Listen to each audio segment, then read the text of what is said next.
Fala, nação rubro-negra, sou eu, Fabrício Lopes, aqui do nosso canal Resenha Rubro-Negra, trazendo para vocês as primeiras notícias desta sexta-feira, dia 1º de março de 2024, que precede uma data muito importante. Não é a conquista da Taça Guanabara, não.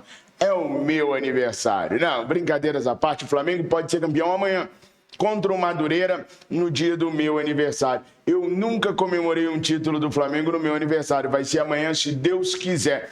O técnico Tite pode colocar uma equipe alternativa para o jogo de amanhã, utilizando Bruno Henrique, Gabriel Barbosa, Igor Jesus, talvez até mesmo o Alan, para poder dar ritmo de jogo a esses jogadores, porque durante a Copa América a gente vai ter que usá-los. Olha só, nação, nesse vídeo aqui eu quero falar justamente sobre isso com vocês, sobre os clubes, os times que o Flamengo vai enfrentar na Copa América, uma vez que a CBF bateu o martelo e disse Neca de Pitibiriba não vai aceitar o pedido de adiamento ou paralisação do brasileiro durante a Copa América. A entidade máxima do futebol brasileiro alegou, entre outras coisas, impacto nas férias dos jogadores. Porque se for esticar o Campeonato Brasileiro até 2025, vai cair que as férias dos jogadores, que são em dezembro, não poderiam acontecer nesse período. Impactaria também no Mundial de Clubes da FIFA, lá no ano que vem. Ou seja, por uma série de fatores, nem Campeonato Brasileiro, nem Copa do Brasil pararão durante a Copa América. Eu vou explicar para vocês quais são os clubes que o Flamengo vai enfrentar durante a Copa América. E é claro, vou trazer para vocês as últimas notícias que eu tenho da situação envolvendo o Flamengo, Red Bull Bragantino, Léo Ortiz. Ontem, no vídeo que eu postei aqui à noite, tem tudo esmiuçado tintim por tintim.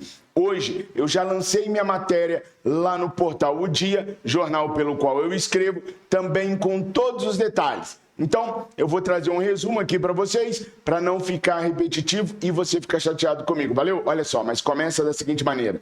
Verifica se você é inscrito no nosso canal. Nós já estamos com quase 152 mil inscritos. É importante o nosso crescimento aqui na plataforma para a gente ter condições de continuar trazendo as verdadeiras informações do Mengão. Queridão, doa quem doer, mesmo que doa em nós mesmos. Tá inscrito? Agora clica no sininho, marque a opção todas para que você receba todas as notificações de novos vídeos e lives dos nossos canais. Agora não esquece aquele 3Cs, hein?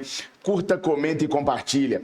Curtindo e comentando, você corre o risco de ter o seu comentário lido por mim ou pelo Matheus lá na Live Mengo TV, no nosso quadro Respondendo a Comentários. Além disso, você gera engajamento para o YouTube. O YouTube aproveita, pega os nossos vídeos e oferece eles para quem não está inscrito no nosso canal. Você mesmo compartilhando, você nos tira da bolha e nos coloca aí para serem conhecidos pelos seus amigos, pelos seus colegas de trabalho, enfim, ajuda a gente. Curta, comenta, compartilha e se inscreva no nosso canal. Nação, seguinte, a CBF não vai atender ao pedido dos clubes com relação à paralisação do certame nacional e da Copa do Brasil durante o período da Copa América. A CBF soltou um ofício ontem dizendo o seguinte, eu peguei a parte aqui que mais me interessou.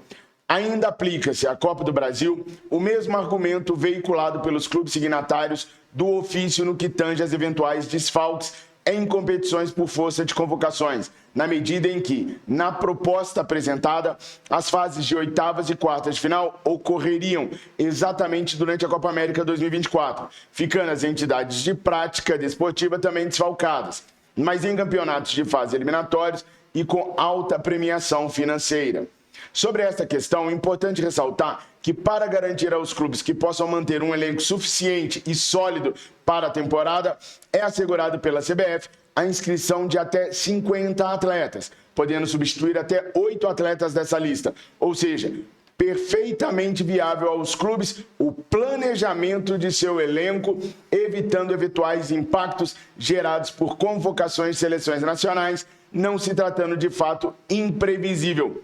A CBF está errada de fazer do jeito que ela está fazendo, mas ela colocou nos clubes, ela arrebentou com os clubes, porque é verdade, não se trata de fato imprevisível. Todo mundo sabia que isso ia acontecer, inclusive o Clube de Regatas do Flamengo. Por que não foi reclamar lá atrás? Por que não foi falar lá atrás? Por que é agora que o Flamengo se movimenta para melhorar a situação toda? É claro que a CBF está certa na argumentação dela. É claro que tá errada na execução, mas está certa em jogar na cara dos clubes a incompetência dos mesmos para poder prever a situação, que foi exatamente o que o Tite fez na coletiva.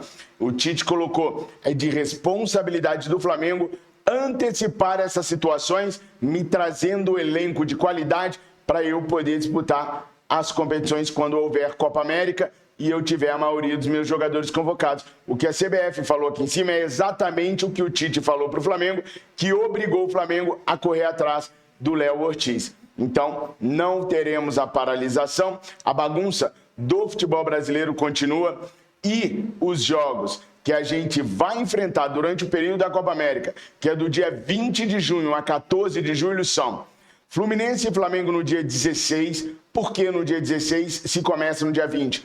Porque os clubes são obrigados a liberarem os seus jogadores com no mínimo 3 dias de antecedência para a estreia da competição.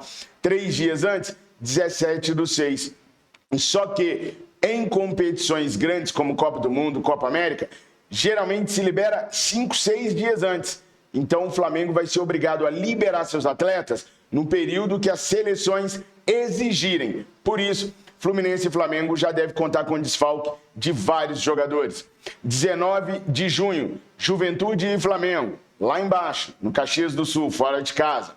Dia 23 de junho, Flamengo e Cruzeiro, no Rio de Janeiro.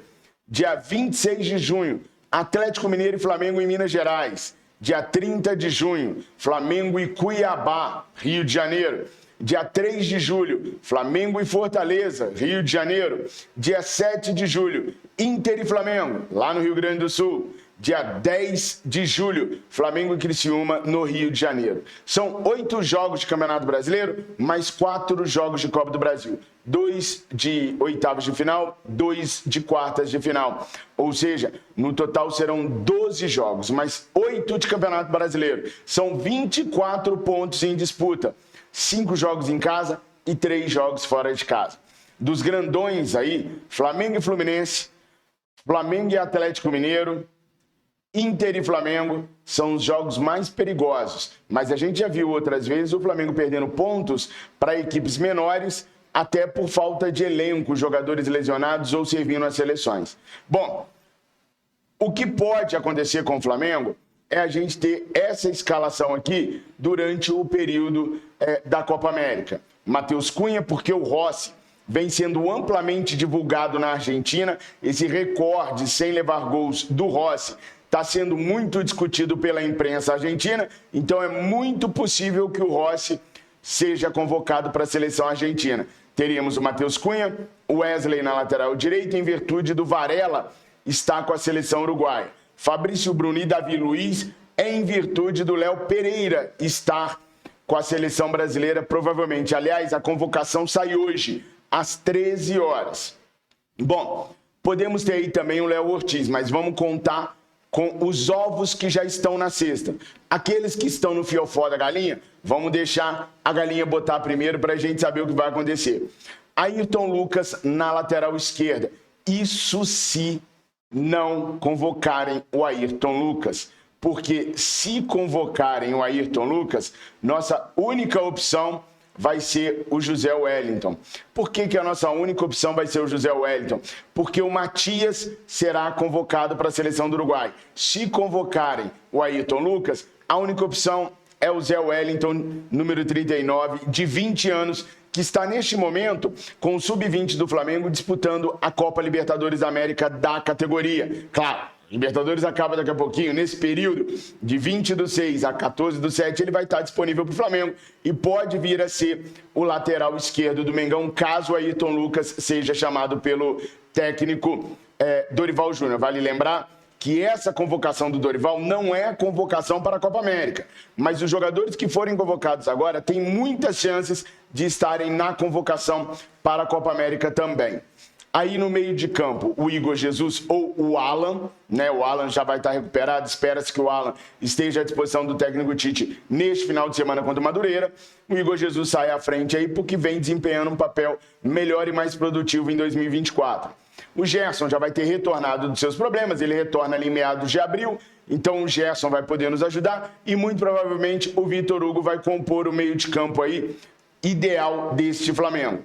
Teremos Luiz Araújo na direita, Cebola na esquerda e o Gabi centralizado. Bom, vale lembrar que no meio de campo nós perderíamos o Nico e perderíamos o Arrascaeta, 2 titulares do Flamengo. E lá no ataque perderíamos o Pedro, também para a seleção brasileira. Nico e Arrascaeta para o Uruguai e o Pedro para a seleção brasileira. Então, a escalação ideal, que inclusive o técnico Tite vem fazendo algumas experiências durante o treinamento, é Matheus Cunha, Wesley, Fabrício Bruno, Davi Luiz e Zé Wellington, Igor Jesus, Gerson, Vitor Hugo, Luiz Araújo, Cebolinha e Gabigol, em caso das chamadas que nós estamos esperando. Léo Pereira, Pedro e Ayrton Lucas, Matias Vinha, Léo Pereira, Nico e Arrascaeta e o chileno Eric Pulgar. Então, seria assim que o Flamengo teria que disputar 24 pontos do Campeonato Brasileiro. E aí eu pergunto para vocês, esse time aqui é suficiente para nós não perdermos jogos contra Atlético Mineiro, Internacional, Fluminense, Cruzeiro, Cuiabá, Fortaleza e Criciúma? Fora as oitavas e as quartas de final da Copa do Brasil. Coloquem aí nos comentários, por favor. Nação, ontem eu já trouxe todos os detalhes do Léo Ortiz para vocês. Basta vocês verem no vídeo que eu postei ontem à noite. Vai aparecer aqui no cantinho assim que eu terminar esse vídeo aqui. Aí você clica e dá uma olhada lá direitinho, tá? Mas a situação atual é a seguinte. Basta o Flamengo pagar os 8,5 milhões de euros para que o Bragantino libere o Léo Ortiz. Então, os advogados do Red Bull Bragantino já estão de sobrealerta, assim como os do Flamengo também, para que eles possam confeccionar o contrato o mais rápido possível, liberando o jogador para o Flamengo. O Bragantino queria que o Flamengo liberasse o Léo Ortiz para poder jogar contra o Botafogo. Dificilmente o Flamengo vai deixar que isso aconteça, até pela amizade que existe com o John Textor e Rodolfo Landim. Por isso, estamos aguardando que o Flamengo efetue o pagamento dos quase 47 milhões de reais para ter o Léo Ortiz. Vale lembrar que o Flamengo tem aos cofres ainda, daqueles 160 milhões de reais destinados à contratação no primeiro semestre, cerca de 77 milhões de reais. Ou seja, o Flamengo tem 30 milhões a mais, pelo menos, para poder efetuar a contratação do Léo Ortiz. É pagar, trazer o jogador e responder ao técnico Tite positivamente. O que vocês acham? Vale isso tudo mesmo? Quase 50 milhões de reais no zagueiro. Vai chegar e vai ser muito cobrado, né, nação? Foi muito caro, talvez o zagueiro mais caro da história do Flamengo. Coloquem aí nos comentários o que vocês acham sobre isso. Se inscrevam no nosso canal. Curta, comenta, compartilha. Tamo juntos. Fiquem com Deus. Eu amo vocês. Saudações rubro-negras.